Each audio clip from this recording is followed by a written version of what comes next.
Bien, hola, buenas tardes, qué gusto saludarles, feliz año. ¿Cómo la pasaron? Algunos todavía traen cara de desvelo, ¿no? De ayer. Estuvo muy padre el día de ayer, ¿no? Gracias a Dios por eso. Bien, pues bienvenidos sean todos. De nuevo, hoy como primera reunión de este año veremos un tema especial.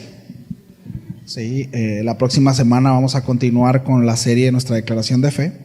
El tema que veremos hoy se titula Creciendo en Sabiduría e Inteligencia. ¿Cuántos les interesa este tema?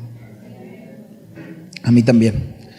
Y vamos a tomar como base los textos de Colosenses 1 a partir del verso 7 al verso 14. Pero antes de entrar a tema, me gustaría hacer una oración. ¿Me acompaña? ¿Sí?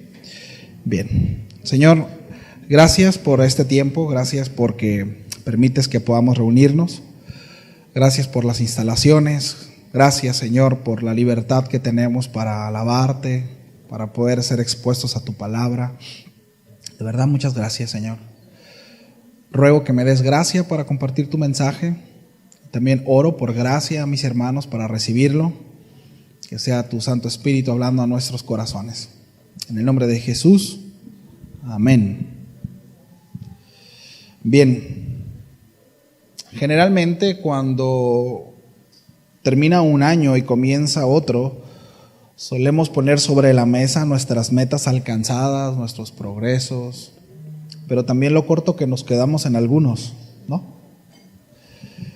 Suele alcanzarnos la nostalgia debido al poco avance que tuvimos o en las áreas en las que nos comprometimos a crecer y no lo conseguimos, ¿no? De repente volteamos atrás y decimos, caray, y todavía estoy aquí, ¿no? Y desde el 2017 que dije que ya no iba a estar aquí y aquí estoy, ¿no? Bueno, muchas veces este estancamiento, familia, se debe a un acúmulo de promesas incumplidas que nacen desde un arranque emocional, ¿no? Un impulso de dolor o un momento de desesperación y no por una verdadera convicción. Y eso es lo que nos lleva muchas veces a fracasar. Promesas, repito, que se hacen, ¿verdad?, en un contexto en donde no es bueno hacer ese tipo de promesas. La vida del creyente, sus decisiones, sus metas deben ser guiadas por la palabra de Dios, por convicciones profundas que estén arraigadas en el corazón y sustentadas, repito, en la palabra del Señor. Sí. Entonces, en estos textos que vamos a ver cómo Pablo ora por los hermanos de Colosas, por los colosenses, para que ellos puedan vivir de manera sabia y para que ellos puedan aprender cómo aplicar el conocimiento adquirido, ¿sí?, que viene de parte del Señor. Entonces, si queremos, mis amados, arrancar este 2023 de la mejor manera, pues bien haremos en observar estos pasajes para precisamente crecer en sabiduría e inteligencia, ¿sí?, y no seguir cometiendo los errores, como diría aquella salmista, ¿verdad? Y tropecé de nuevo con la misma piedra, ¿no? Atorados donde mismo. Y bueno, pues vamos a ver a la luz de las Escrituras, como creyentes, ¿sí?, cómo es que debemos de conducirnos. Entonces, pues acompáñenme a Colosenses capítulo 1, verso 7. Colosenses 1, 7. Cuando estemos ahí me dicen, por favor. Es bien rápido, ¿no? Déjenme abro la botella porque no puedo.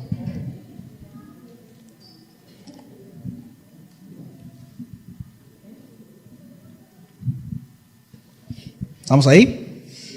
Bien, vamos a tomar un poquito de contexto. Dice el verso 7.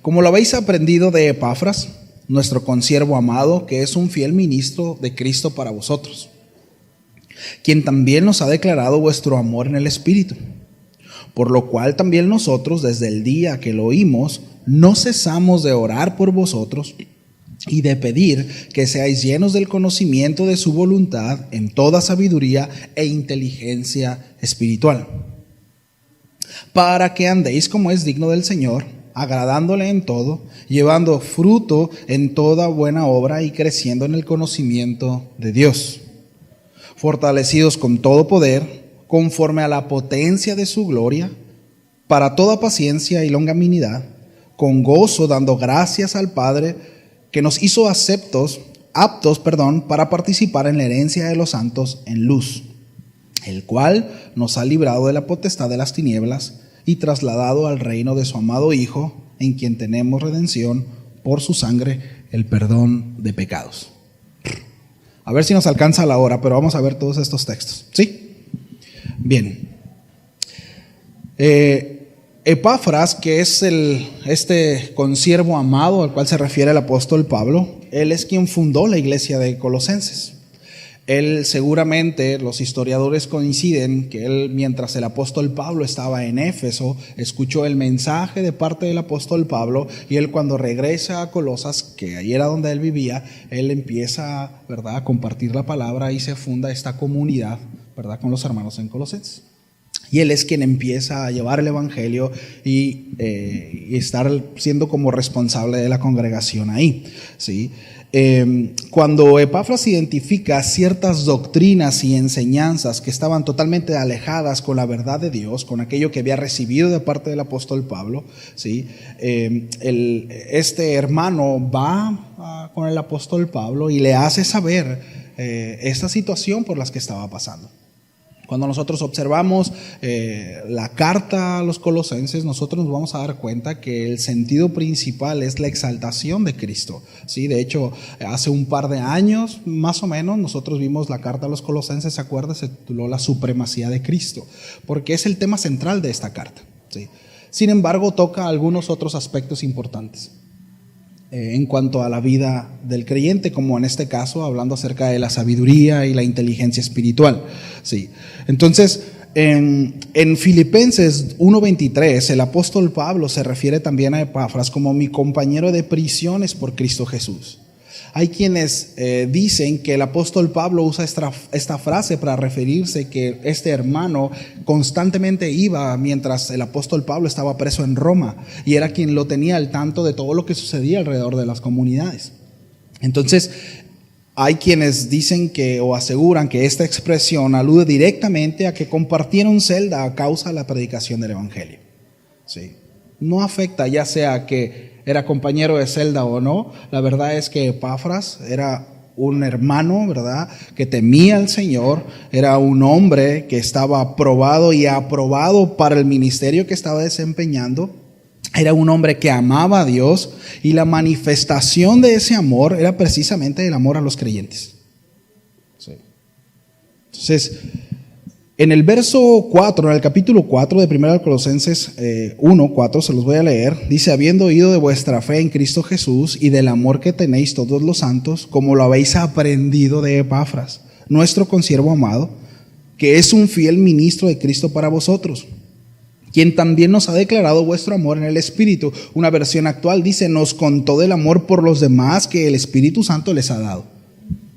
Es decir, Epafras manifestó el amor y devoción por Dios a través de su amor por los santos.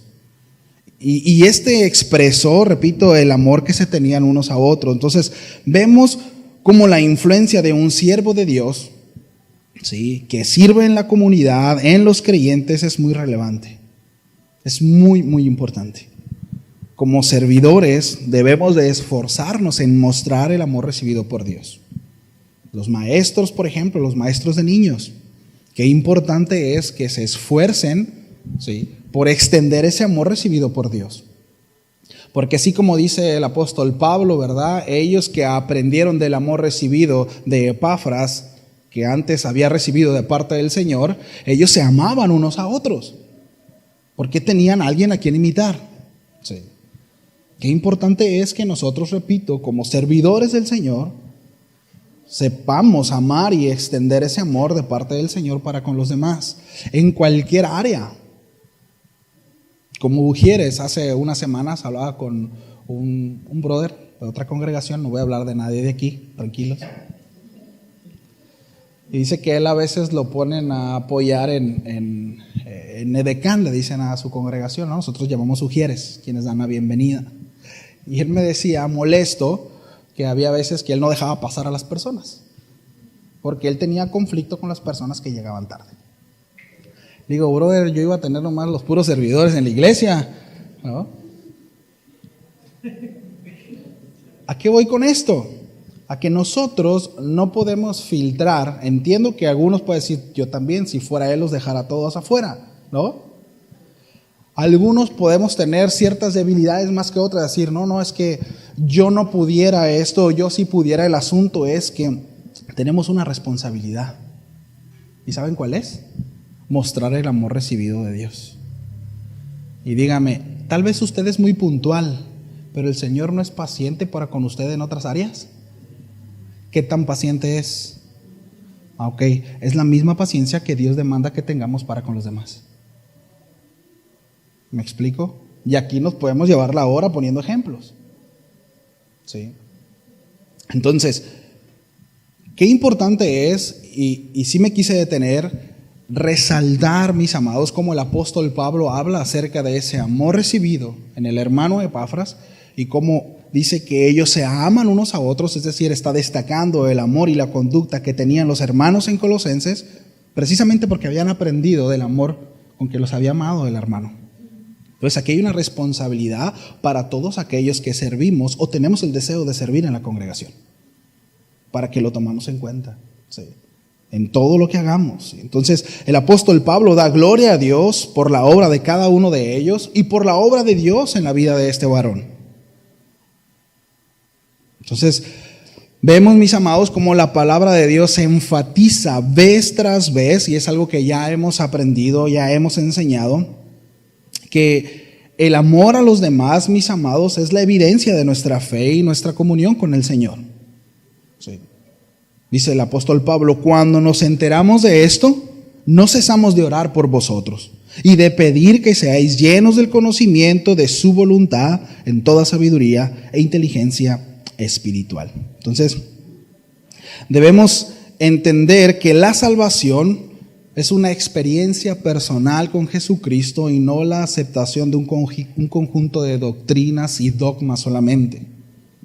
¿Sí? Es decir, un creyente puede experimentar crecimiento y debe experimentar crecimiento y desarrollo diario a través de la aplicación del conocimiento y la experiencia con el Señor. Sí. No es solamente acumular información. En el contexto de esta carta, los herejes mencionados aquí por el apóstol Pablo enseñaban acerca de una plenitud mística.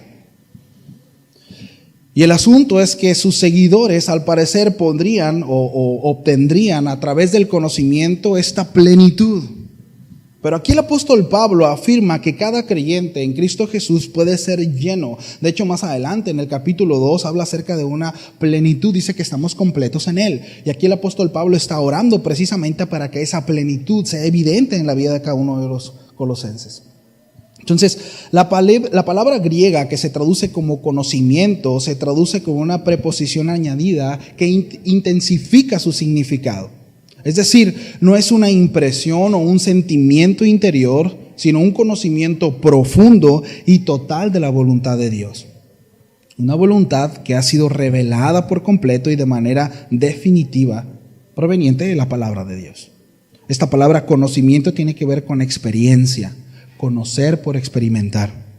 No solo, repito, es tener información. Déjenme ilustrarlo, ¿sí? Hace algún tiempo estábamos con una persona que no es de aquí y fuimos a comer y yo le platicaba a él, porque estábamos en un lugar comiendo mariscos, y yo le platicaba a él que en una ocasión fui con mi papá a un ejido allá al Pacífico, en donde nos invitaron a arponear o pescar, y mientras nosotros estábamos en la embarcación, una persona estaba abajo buceando ostiones y otra persona estaba arriba limpiando los ostiones y dándonos los ostiones ahí en la embarcación. O sea, ostiones más frescos no podíamos encontrar. Y un ladito teníamos unos limones cortados, un salero y una huichol. Entonces, mientras una persona llenaba un costal de ostiones, la otra persona, frente a nosotros estaba mi papá a un lado así, otra persona estaba limpiando los ostiones, ¿verdad? Y dándonos en la concha y le echamos el limoncito y se retorcían. Bueno, a quien les guste va a decir que es rico, a quien no va a decir otra cosa, ¿no? El asunto es que esta persona nunca había probado los ostiones. Y me decía, ¿a qué saben? Dice, ¿saben a almeja? Le digo, no. O sea, va en concha, pero no sabe. ¿A qué sabe? Y le digo, a ostiones. ¿Me explico? Es que ¿a qué sabe? A ostiones. ¿Cómo te explico? Bueno, Cristo es exactamente igual, ¿sabe?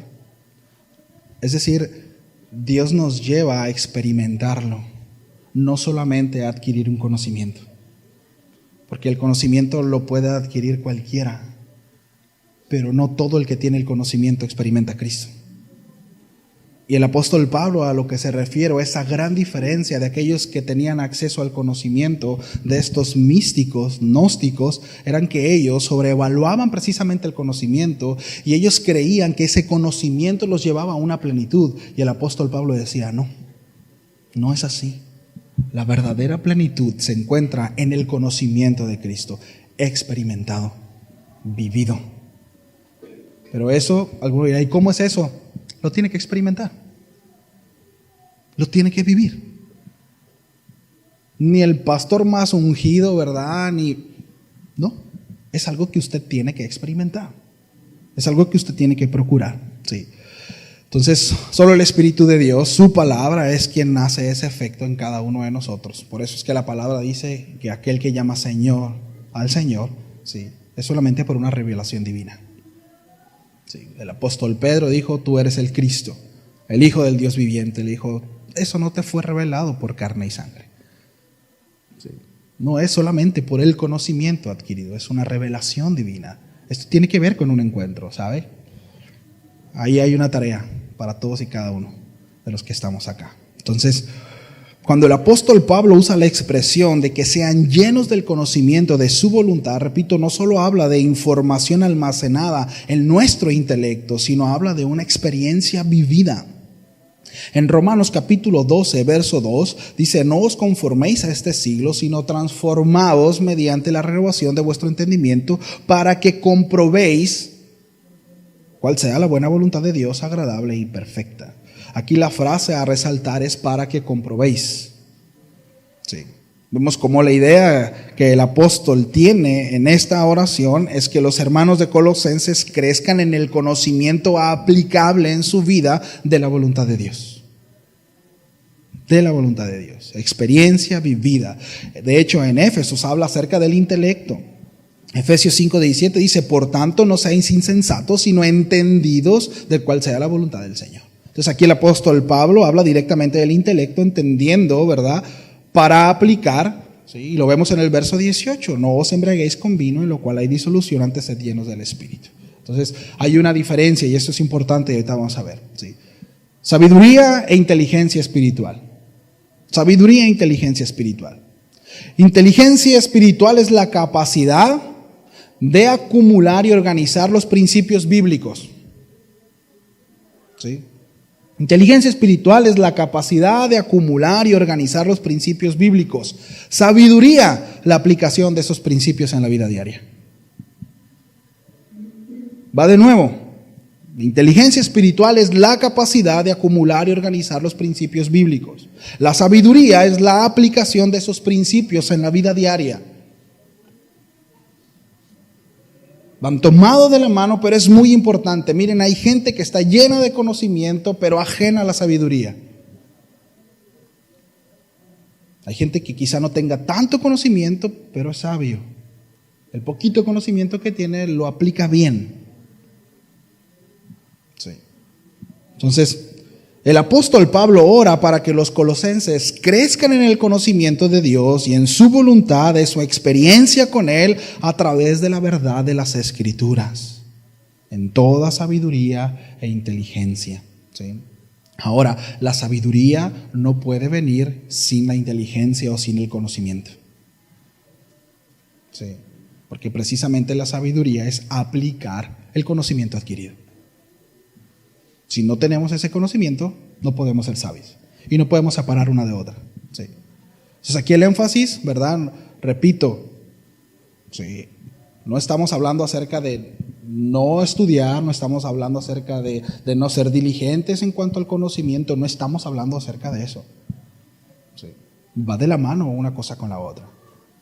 Y eso es importante. Sí. Entonces, repito, el apóstol Pablo desea que los hermanos crezcan en el conocimiento de Dios, en su voluntad, en experimentar al Señor a través de la verdad de las Escrituras. ¿Sí? Y dice que pide para que sean llenos, ora para que ellos pongan en obra la plenitud a la cual están teniendo acceso por medio de Cristo Jesús. Sí. Porque es muy triste de repente nosotros tener acceso a algo y no echar mano de eso. Sí. Bueno, la palabra de Dios, hay muchas promesas en Cristo Jesús en la cual usted y yo tenemos acceso, pero muchas veces no echamos mano de eso. Bueno, el Señor quiere que echemos mano de eso. Por eso es importante el conocimiento y la sabiduría. Sí. Verso 10 dice, para que andéis como es digno del Señor, agradándolo en todo, llevando fruto en toda buena obra y creciendo en el conocimiento de Dios. Pablo desenmascaraba una herejía en la iglesia de Colosas similar al gnosticismo. El gnosticismo valoraba, repito, la acumulación de conocimiento, pero Pablo destacaba que el conocimiento en sí mismo es vacío. La evidencia de que el conocimiento adquirido provenía de parte del Señor, ese debía conducir a un cambio de vida y una correcta manera de vivir. Sí, decía por ahí un hermanito, si el evangelio no te ha cambiado, es porque el evangelio no te ha llegado. Si nuestra vida no se ha visto transformada, pues está llegando todo menos lo que debe de llegar al corazón. A lo mejor está llegando aquí, pero algo está pasando que de acá no llega acá. Sí. Algo hay aquí en medio, ¿verdad? Puede ser falta de perdón, ¿sí? Falta de arrepentimiento, resistencia, orgullo, etcétera, etcétera, etcétera. Pero sí puedo recibirlo acá, puedo estar convencido de lo que se me está diciendo es verdad, incluso puedo compartirlo, puedo dirigirlo, lo puedo enseñar a mis hijos, pero no está aquí. Pero no está aquí. Y eso se ve reflejado en nuestra vida. Y el apóstol Pablo dice, bueno, la verdadera plenitud, ¿verdad? Si ha venido el conocimiento verdadero, bueno, esto transformará sus vidas. No es solamente la acumulación de conocimiento. Sí. Entonces, la oración, ¿verdad?, por los colosenses consistía en dos vertientes. Uno, que debían ser llenos del conocimiento de la voluntad de Dios a través de la sabiduría espiritual y del entendimiento. Y dos, que debían llevar fruto en toda buena obra al crecer en el conocimiento de Dios. Sí. El conocimiento no existe solo para ser acumulado, repito, debe darnos dirección para vivir. Pablo quiso que los colosenses fueran sabios, pero también que usaran su conocimiento. Precisamente, el conocimiento, repito, y la sabiduría de Dios no es un secreto, mis amados, que solo algunos pueden descubrir. El conocimiento y la sabiduría de Dios no está encriptado para solo algunos tocados, ¿verdad? Ungidos, iluminados. No. El conocimiento y la sabiduría de Dios está disponible para todos, desde el más pequeño hasta el más grande, para todos, para todo aquel que cree, para todo aquel que quiere. De hecho, Dios nos invita, nos hace una invitación en cuanto a eso, en Santiago 1:5. Dice, si alguno de vosotros tiene falta de sabiduría, a ver cuántos reconocen que tienen falta de sabiduría. Yo también. Bueno, dice, si alguno de vosotros, dice, tiene falta de sabiduría, pídala a Dios. Y ese si alguno de vosotros es cualquiera. La pregunta es, ¿la quiere o no la quiere?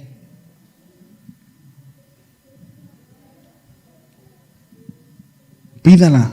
Dice, el cual da a todos abundantemente y sin reproche. No es como nosotros, ¿no? Que damos y al rato andamos reprochando lo que damos.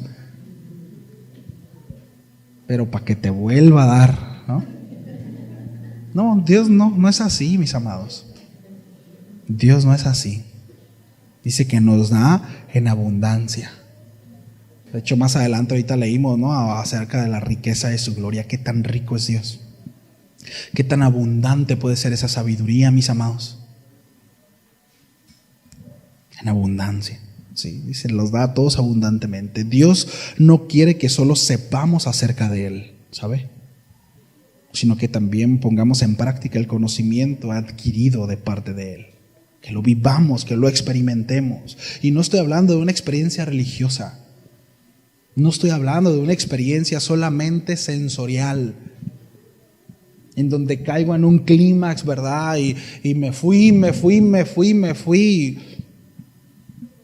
No estoy hablando de eso. Ahora, si lo tiene, qué bueno, qué padre. El apóstol Pablo menciona, ¿no?, ahí una experiencia que tuvo con el Señor, que fue llevado al tercer cielo. No sé si a otra persona en realidad, digo porque hay muchos que sí dicen, pero si en verdad otra persona haya tenido una experiencia similar al apóstol Pablo, ¿no? Juan tuvo una revelación tremenda, ¿no? Pero a lo que voy, si alguno aquí de nosotros tiene una experiencia como esa, qué bueno, qué padre. Pero Dios quiere que nosotros experimentemos al Señor en el día a día. Que el conocimiento adquirido de parte del Señor sea para que nuestra vida se vea transformada. Entonces, mis amados, tendremos la capacidad de cumplir aquello que prometemos. Les voy a decir por qué. Porque las promesas, como decía al principio, no nacerán en un impulso, en un momento de nostalgia, de tristeza, de amargura, de dolor. Promesas totalmente viscerales que nacen de aquí y no de convicciones fuertes, convicciones firmes. Sí. Santiago mismo, más adelante, en el mismo capítulo 1, en el verso 22, dice: sean hacedores de la palabra y no solamente oidores. Gracias, Noita. Engañados a vosotros mismos. Es decir, algunos creen. Usaré la frase que usaba nuestro pastor Raúl Borboa, ¿no? ¿Creen que creen? No. Entonces, debemos ser hacedores, no solamente oidores, engañados a vosotros mismos. Es que yo tengo mucho conocimiento, entonces yo pertenezco, entonces yo soy, porque sé mucho, porque conozco mucho. No, mis amados, no es así. Sí, no es así. Ahora, repito, y quiero hacer énfasis en eso, no estamos alentando a la flojera, a la negligencia, al no estudiar, porque el apóstol Pablo no lo está haciendo. No es el énfasis del apóstol Pablo, sino que conforme crezcamos en conocimiento, que éste sea totalmente aplicable a nuestras vidas. Sí. Esa es la verdadera sabiduría. Crecer en conocimiento, aplicando la disciplina en nuestros tiempos de lectura, en nuestros tiempos de oración. ¿Qué tal vamos ahí? ¿Qué tal estamos ahí? En nuestros tiempos a solas con el Señor. ¿Los tenemos? De repente le decimos a nuestros hijos: es que, hijo, yo quiero que tú ames al Señor y que pases tiempo con el Señor. ¿Y qué tanto nuestros hijos nos ven a nosotros en intimidad con el Señor? Yo he puesto este ejemplo, pero los voy a volver a poner. Está bueno. Hace muchos años yo escuché, ubican a Misael Silva, ¿no? Y yo escuchaba, él decía que los primeros encuentros que tuvo con el Señor y esos encerrones que se pegaba desde muy pequeño fue a raíz de que él vio a su papá y él veía a su papá cómo se metía a su recámara. Dice que él solía jugar a los carritos y se ponía a la puerta y escuchaba a su papá orar y clamar al Señor. Dice que en algún momento dejaba de jugar y se ponía a escuchar ese tiempo de intimidad entre su papá y Dios. De ahí nace una devoción. Y digo, yo conozco a Misael y es un hombre que ama al Señor. Pero eso me desafía como papá. Porque ¿qué tanto afectamos a nuestros hijos? ¿Con nuestra devoción o por nuestra falta de devoción? Pero sí le pedimos que ellos amen al Señor. Pero sí exigimos que ellos que ellos exalten al Señor, que tengan su tiempo con el Señor, que adoren al Señor. Y nosotros no lo hacemos. Sí. Entonces, es importante, mis amados, esa es la verdadera sabiduría, aplicar el conocimiento, crecer en conocimiento, aplicando la disciplina en nuestra vida, ¿sí? Y estar prestos, mis amados, para toda buena obra. Si la palabra de Dios está presente en mi mente y en mi corazón, seré guiado y gobernado por ella. Si no, no. Si no, no.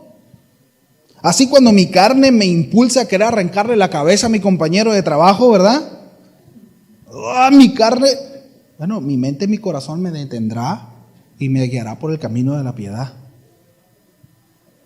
Porque ¿cuántos no tenemos a veces momentos difíciles? En donde dices, no, ya se la ganó, Señor, ¿no?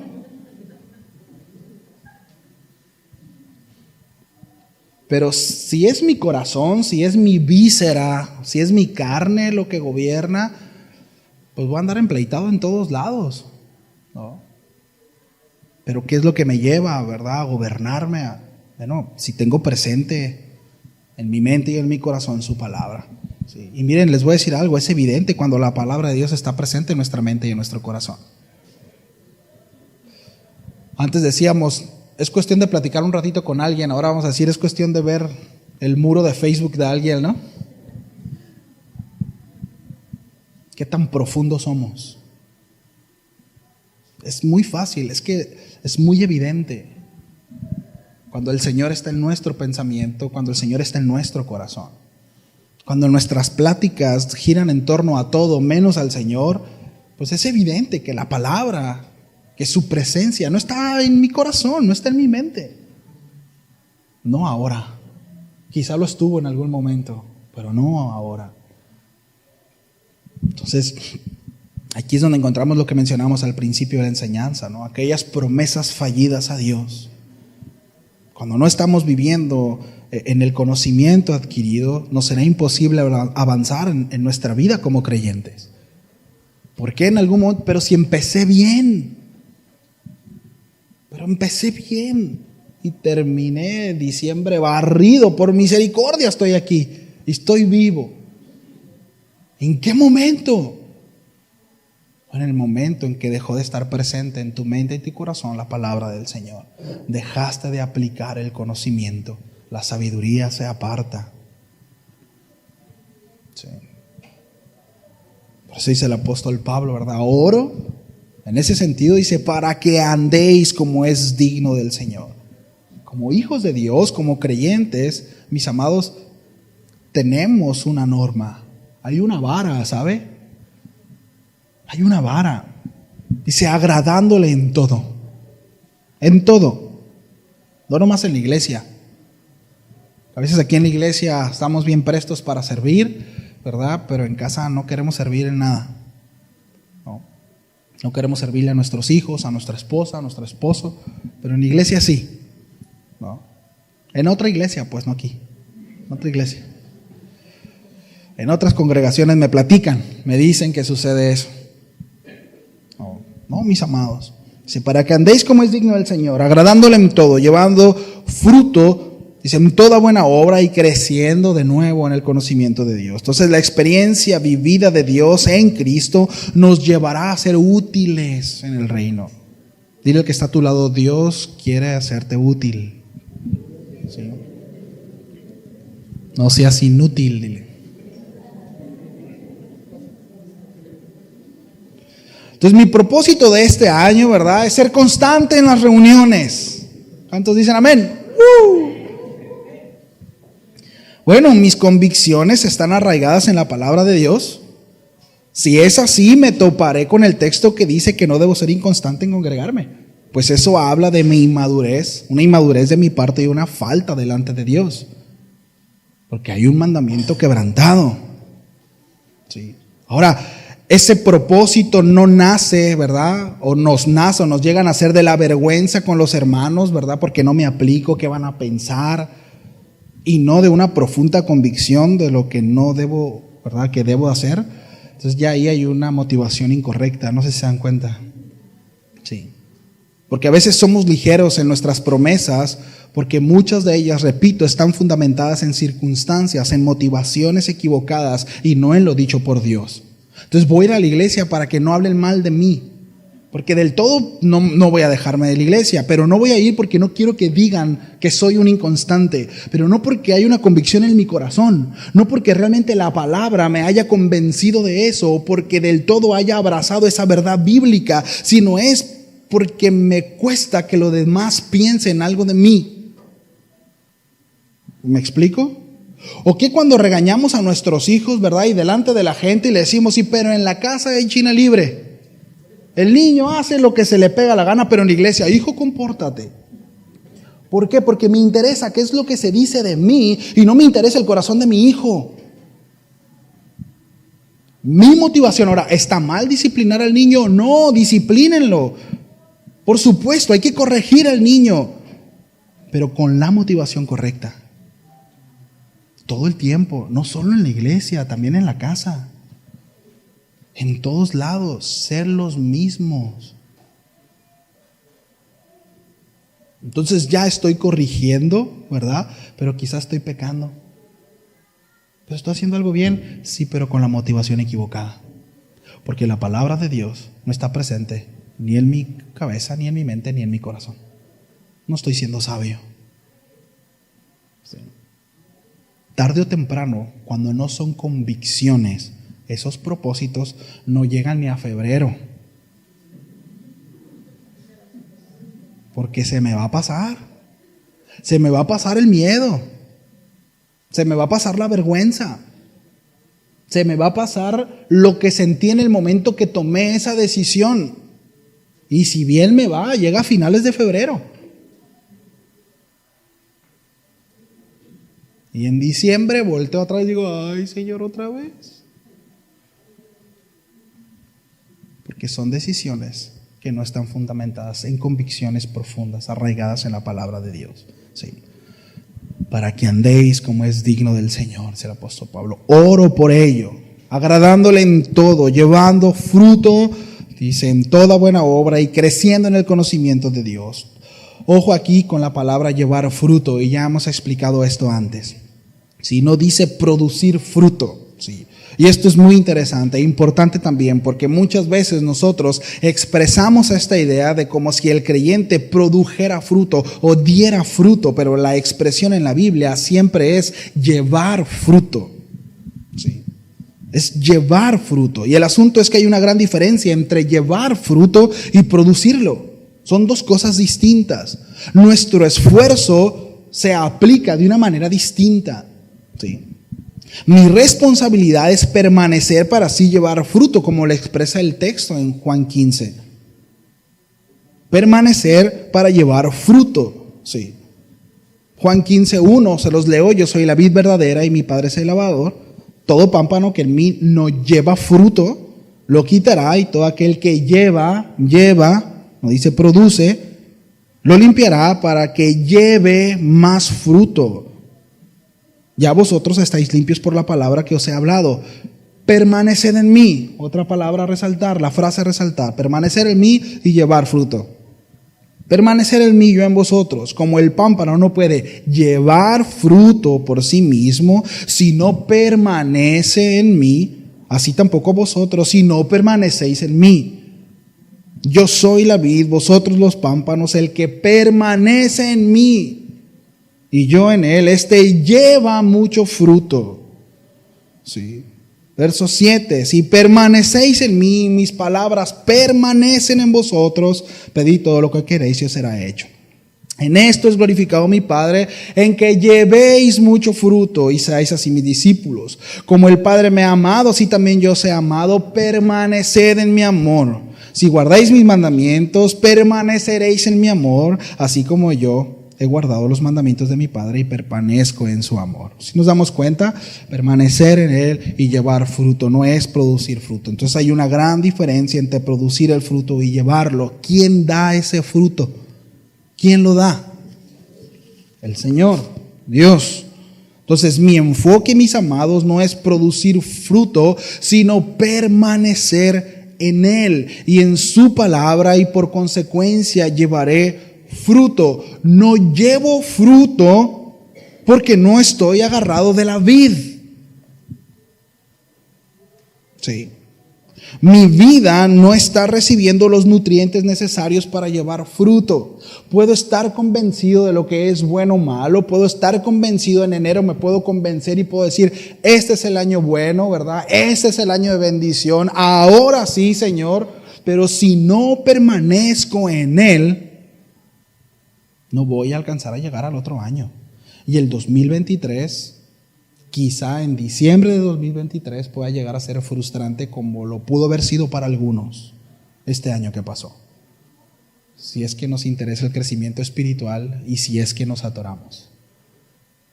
Si no fue así y hubo avance espiritual y hubo crecimiento espiritual, entonces usted dirá, sí es cierto, experimenté eso, viví eso. Por la gracia y la misericordia de Dios, permanecí en el Señor y pude llevar mucho fruto. Y el Padre fue glorificado. Si es así, qué bueno, le animo a permanecer.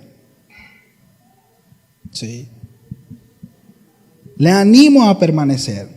Entonces, debo permanecer en Cristo, permaneceré en su palabra y obedecerla. Entonces llevaré fruto. Sí. Entonces, dice el verso 11, fortalecidos con todo poder, conforme a la potencia de su gloria, para toda paciencia y longanimidad. Aquí se pone bueno. Sí. Fortalecidos, hacer fuerte, confirmar, capacitar. ¿Sí? Capacitado con todo poder conforme a la potencia de su gloria. En Efesios 3:16 el apóstol Pablo utiliza esta misma expresión. Dice lo siguiente: para que os dé conforme a la riqueza de su gloria el ser fortalecidos con poder en el hombre interior por su espíritu. Conforme a la riqueza de su gloria. ¿Cómo es esta riqueza de su gloria? Lo mencionamos hace un momento. Son ilimitadas. Al igual que la sabiduría, está disponible para todo creyente.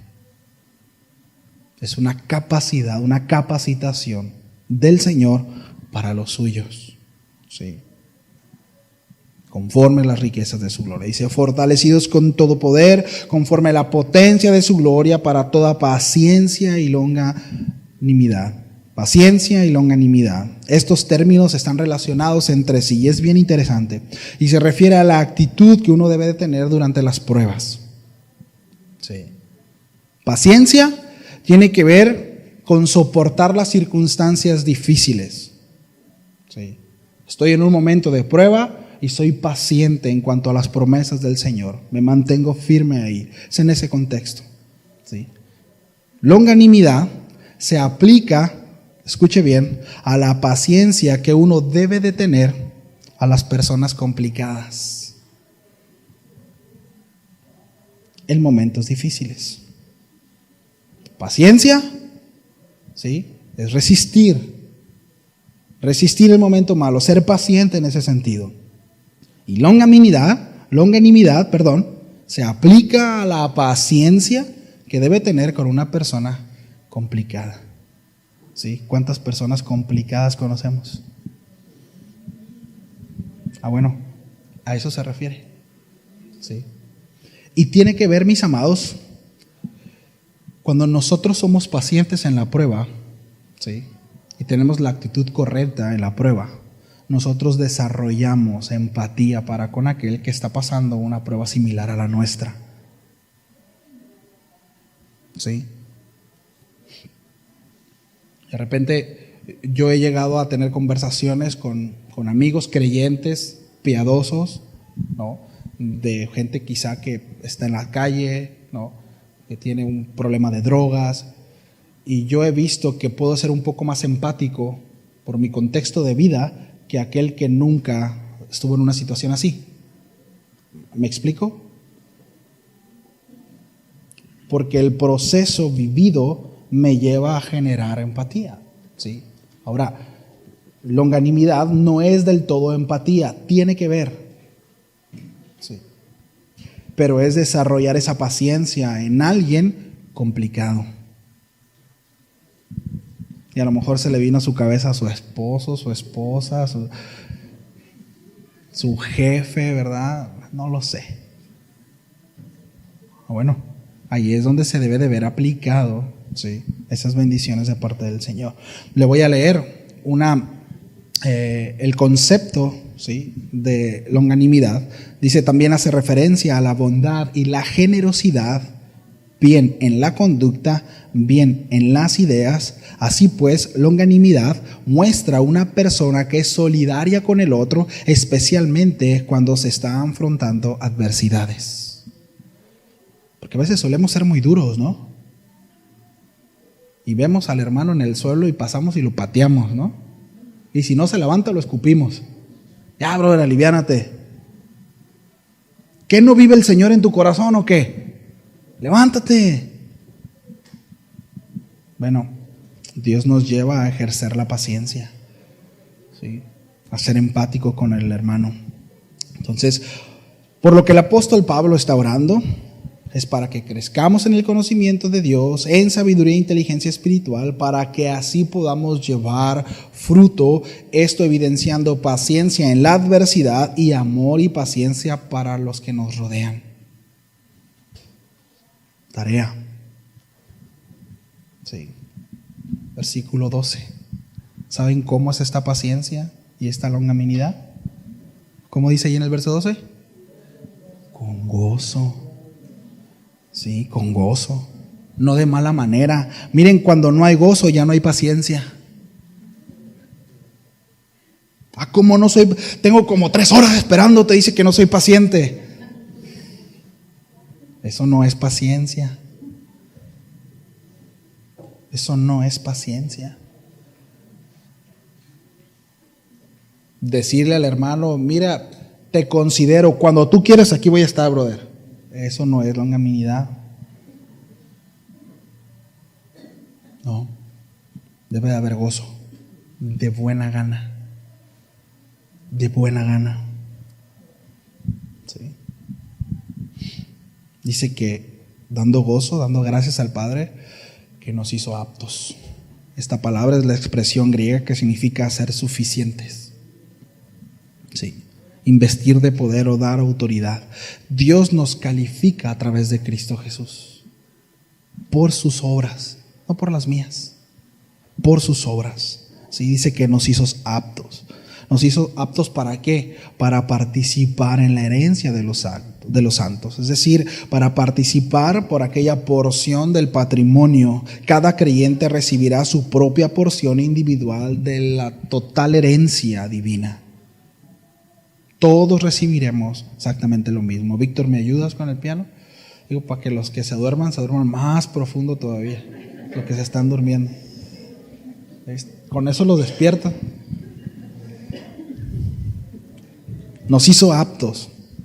Nos hace suficientes. ¿Sí? Nos da autoridad para poder ser parte de esa herencia. Y luego dice algo ahí, ¿verdad? La herencia de los santos en luz. En las Escrituras se representa la verdad divina como la luz en sentido intelectual. Y también la luz representa la pureza en un sentido moral. Entonces, la herencia de los santos existe en el dominio espiritual de la verdad. Esto es importante. De la verdad y la pureza. Sí. Donde Dios mismo habita. Entonces, la luz es un sinónimo del reino del Señor. En el verso 13 dice, el cual nos ha librado de la potestad de las tinieblas y nos ha trasladado al reino de su amado Hijo. Sí. Dice que nos ha librado. En el verbo, el griego significa traer cerca o rescatar. Y este texto se refiere a la manera como Dios obra en nuestra liberación espiritual del reino de Satanás. El cual, a diferencia del reino de la luz con su verdad y pureza, es el dominio de las tinieblas donde solo hay engaño y maldad, que es la contraparte. ¿Sí? Engaño y maldad, verdad y pureza. Bueno, el Señor a través de Cristo Jesús nos toma de ahí y nos traslada. Sí. Antes vivíamos en desolación, oscuridad, engaño y maldad. Porque no conocíamos, porque no sabíamos. ¿Sí? Dios nos brinda un traslado de tinieblas a luz, del reino de la oscuridad al reino de los cielos. Hoy en la mañana, un trabajador, un amigo, llegó a la casa como a las 6:30 de la mañana más o menos, ¿no? Me habló. De amanecido, ¿no? Ya salí, estuvimos platicando. Y llegó nomás para discutir si el ser humano era bueno o malo, ¿no? Entonces me dice, es que yo tengo un conflicto, Ángel, porque tengo un tío que mató gente y ahorita es cristiano y me quiere dar cátedra y me quiere hablar de Dios. Me dice, ¿tú me dices que él se va a ir al cielo? Y le digo, es que él no se merece ir al cielo. Ni tú tampoco te mereces ir al cielo. Ni yo tampoco me merezco ir al cielo. Es que él no se ha ganado. No porque ahorita él esté dentro de una iglesia significa que él se ganó el cielo. Esto debemos de entenderlo, mis amados. Ninguno aquí se ha ganado el cielo. Todos somos malos, pecadores. Todos. El único bueno es Dios.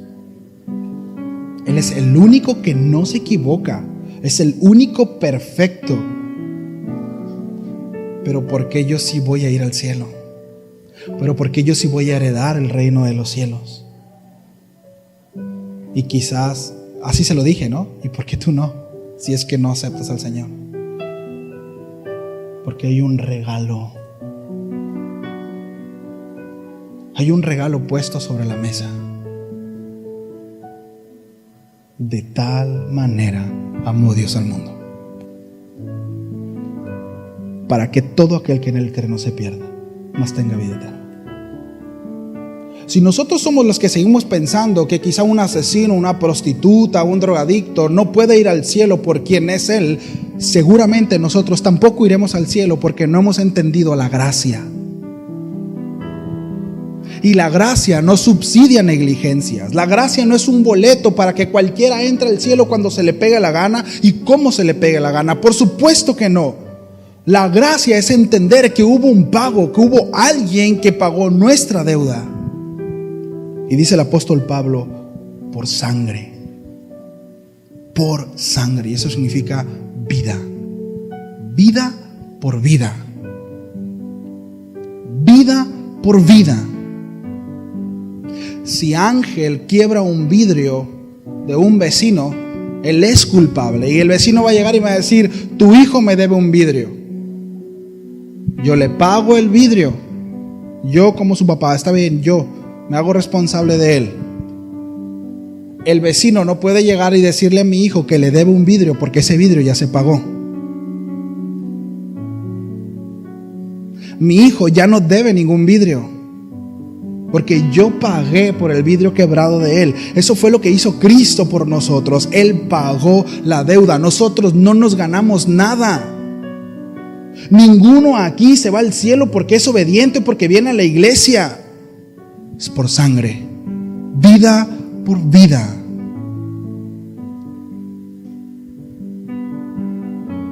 Y no hay otro camino. No hay otra forma. Es vida por vida, por cuanto todos somos culpables.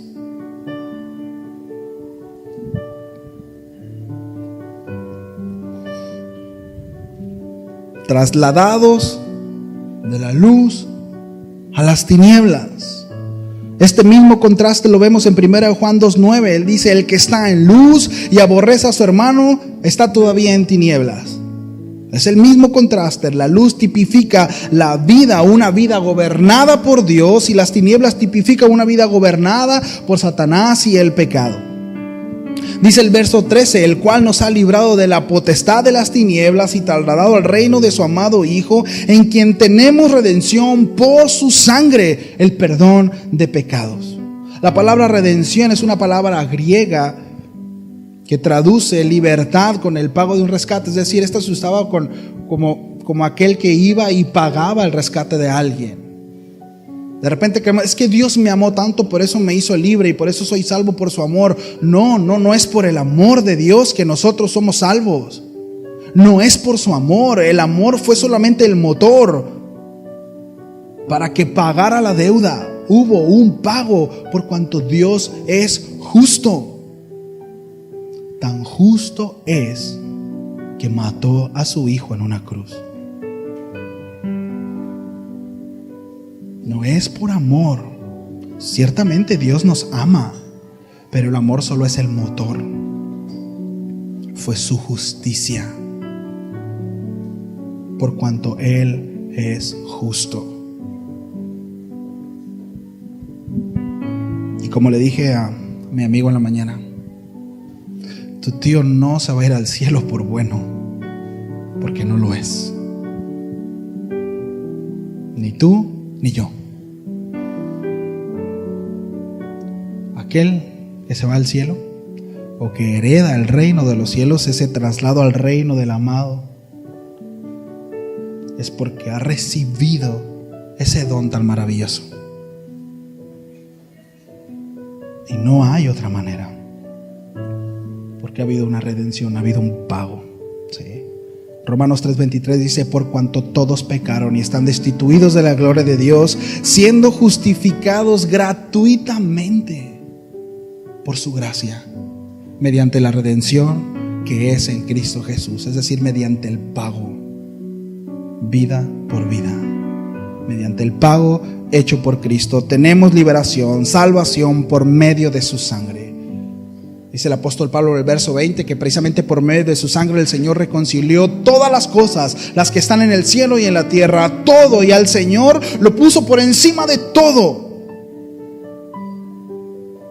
Cristo está por encima de todos. Él no solamente es Salvador, sino Él es Señor. Es decir, Él manda. Él es quien gobierna. Y lo que Él dice, eso es. No hay discusión en eso. Es que yo opino, es que yo considero, es que no. Y no hay error en Él. Él no se equivoca. El apóstol Pablo nos está diciendo que su sangre nos da esa autoridad. A través de esa nos da esa autoridad para poder ser herederos de ese reino. Sí. Por medio de este sacrificio se puede reconciliar el hombre pecador con ese Dios justo. Repito, la sangre representa la vida y Jesús derramó toda su sangre en vez de que se derramara la nuestra. Esto equivale su vida en lugar de la mía. Dice el verso 14: en quien tenemos redención por su sangre, el perdón de pecados. Sí. Entonces, termino con esto. El conocimiento y la sabiduría necesaria para este 2023 deberá estar cimentada en el rescate de Cristo.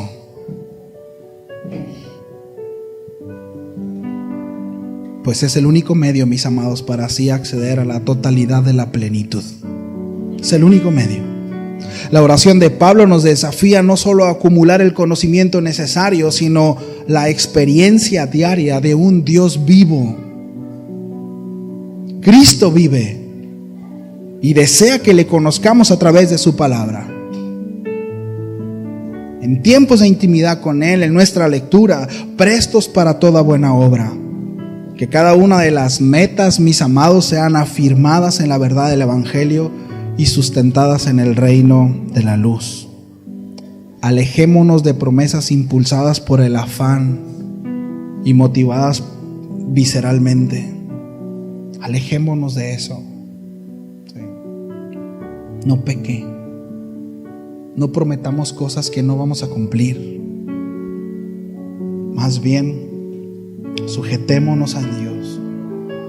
Vayamos con humildad a los pies del Señor y con una disposición.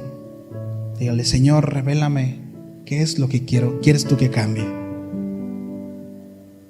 ¿Qué es lo que tú quieres que yo cambie, Señor?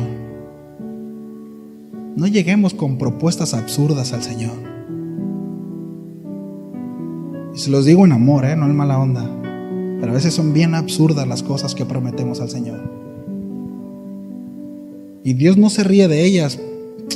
Pero Dios lo sabe todo, ¿sabe? Dios lo sabe todo. Mejor vayamos con humildad a sus pies y digamos: Señor, dime qué quieres, Señor. ¿En dónde tengo que transformar? ¿Qué tengo que hacer? Y estar dispuesto a obedecer. Si no está dispuesto a obedecer, híjole, mejor no lo haga. Y es en serio. Y es en serio. Dice la palabra, porque es acumulación de ira para el día de la ira. Mejor es que no hubiesen conocido. Con humildad, con el deseo de obedecer. Y quizá, ¿verdad?, recibamos una instrucción que para nosotros parezca imposible. Pero si hay disposición en el corazón, el Señor nos ayudará. Dice la palabra que Él no se niega a un corazón contrito y humillado. Permanecer en Él. ¿Cuál es mi enfoque?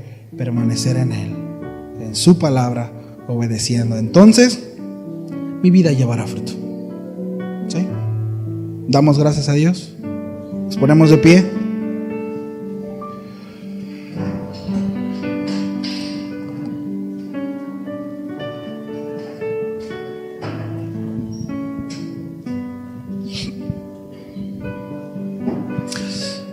Afirmemos nuestra vida en la roca inamovible que es Cristo. Afirmemos nuestra vida, nuestra fe. Todo cambia, ¿sabe? Todo pasa. Todo pasa, todo cambia. Él no. Él es el mismo, Él no. Con Él tenemos garantía, Él es digno de confianza. Puede haber gente bien intencionada a nuestro alrededor. Nosotros ser bien intencionados, de verdad, ser bien buena onda, pero no podemos garantizar nuestra palabra. Porque somos humanos, porque somos falibles, imperfectos, pero Él es perfecto. Y si Él promete cosas, las cumple. Si Él promete cosas, las cumple. ¿Sí? Oramos, damos gracias a Dios. Señor, muchas gracias.